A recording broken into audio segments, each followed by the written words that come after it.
taking everything on himself. We talked about that a lot in the first hour. Congratulations to him. You got to give credit where it's due. That team stayed together and fought on what was a tough week. Now, let's go to the play, because we didn't get to this earlier here. Can we show Rex's tape on that 3rd and 16?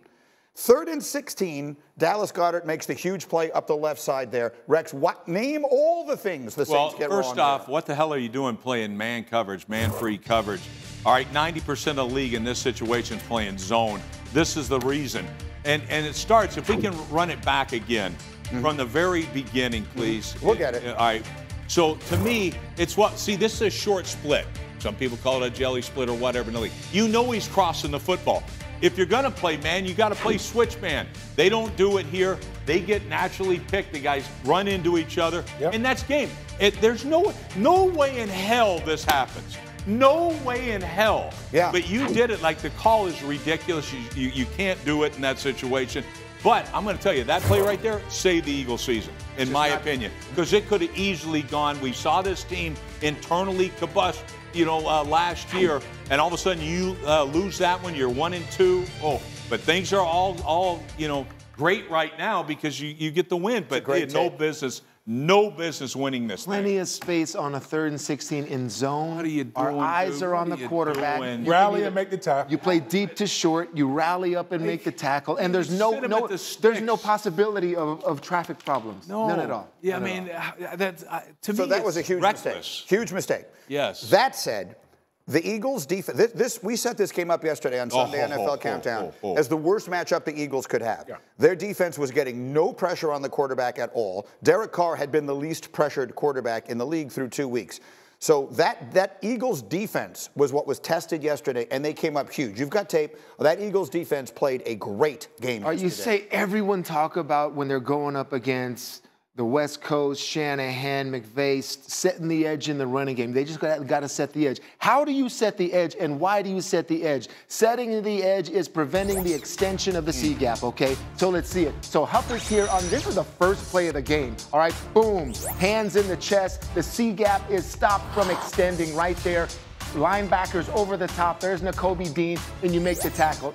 Then penetration inside. This is later on in the game. Sometimes a defensive lineman can set the edge with his penetration. He does it there, and then you see it right here. Zach Bond, this is how you set an edge. Bam! All right? I think that's Moreau. Come in here and get some of this. This C gap is going to sit right here, and there's no way on 4th down that you're going to run it in this C gap. No time to extend the play, get downhill.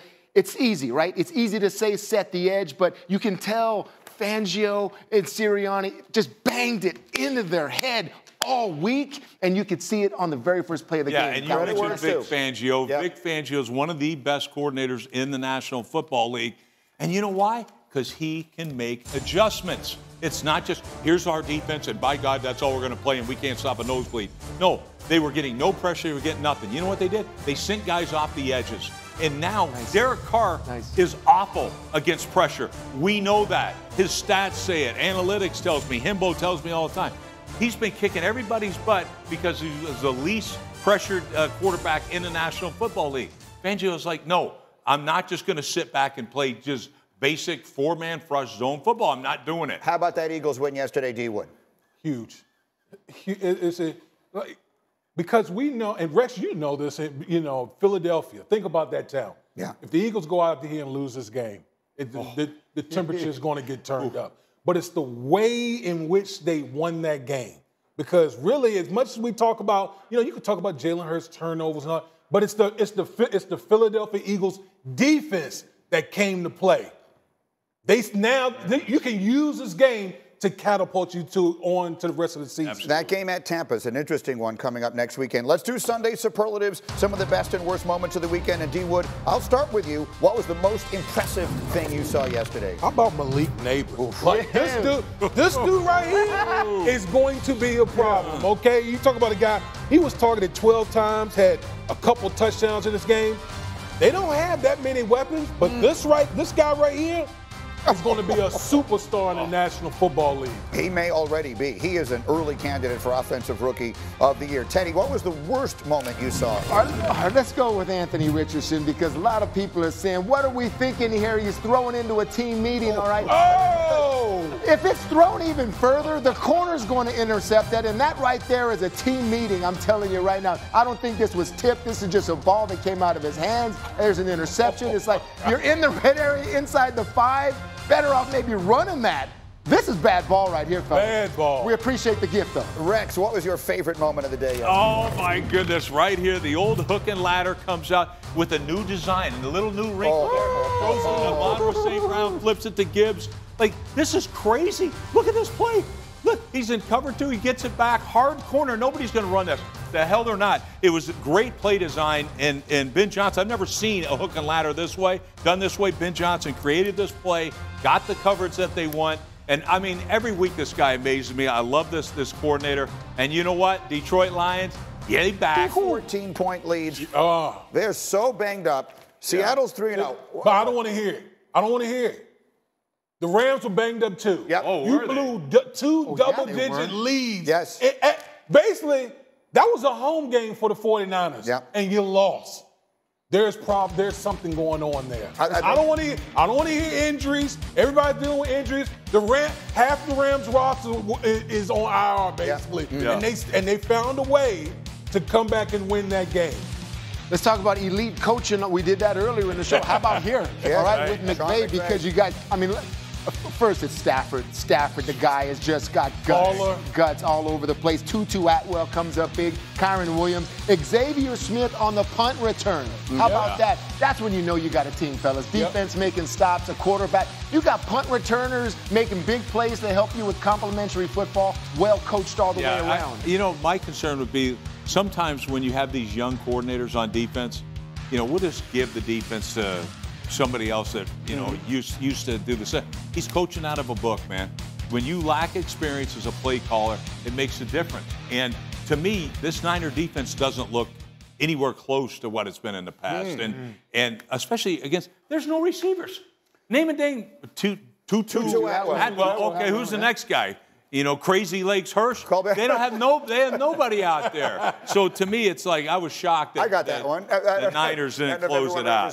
Look, the bottom line of it is you see on the screen there, they still like, our analytics still likes the 49ers to win the division. Sometimes we have to remind ourselves it's still very early in a season. Yeah. It's such a week-to-week league. We react like crazy to the things that we see. The hurt guys, most of them are coming back.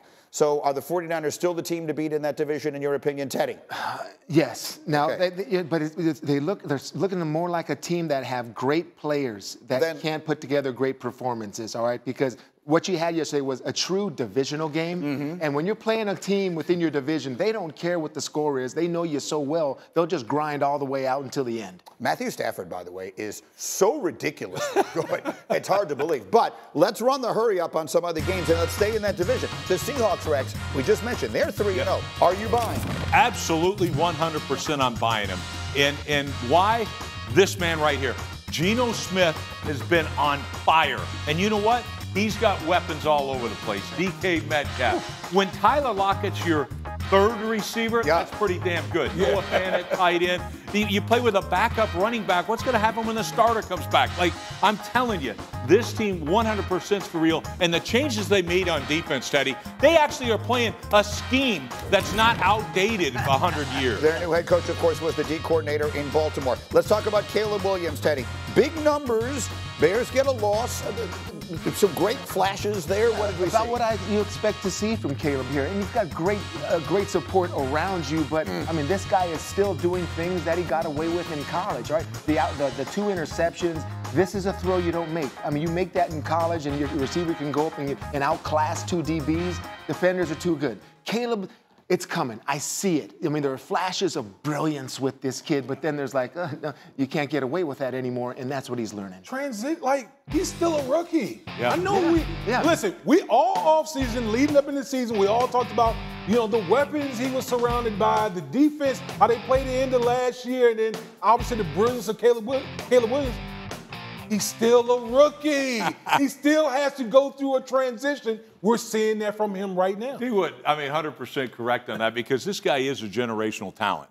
I mean, that's why you let a Justin Fields go, who, by the way, is one also, to get this guy. He's going to be great. There's no question about it. Absolutely no question. However, being a rookie, you're going to realize I mean, you have to throw people open, throw with anticipation.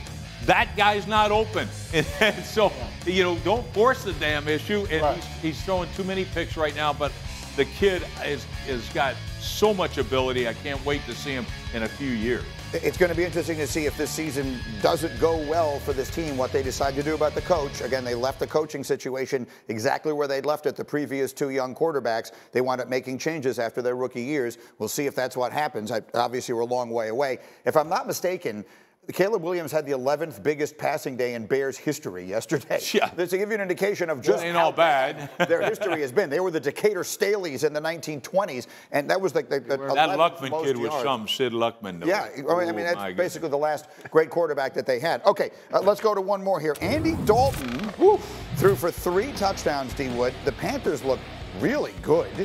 What did that mean about Bryce Young? Listen, Bryce Young was just is it a bad? I'm not one to throw in the towel on Bryce Young. Okay. I don't think this is an indictment on Bryce Young.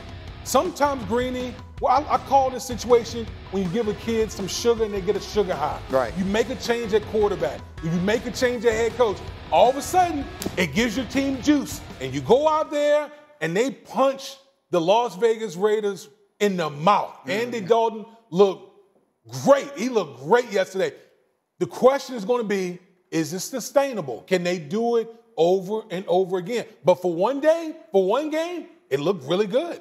When I'm in the locker room, I don't care about development of a quarterback long term. All right, I just want to win a game, coach. And so Canales has got to get those players got to respect the decision that he made in terms of, okay, Bryce, you're out. I'm taking Andy in because we got to win somehow, some way. It looked that bad. And I'm sure that those players, you saw them in the locker room after the game. Like, they were with him. They were with him, almost like thanking him for making that decision because it took guts, and I got respect for it. Rex, it's a complicated situation because we all, and I think everyone in the world was blasting the Panthers, blasting the owner, blasting the organization, blasting the coach and everything else.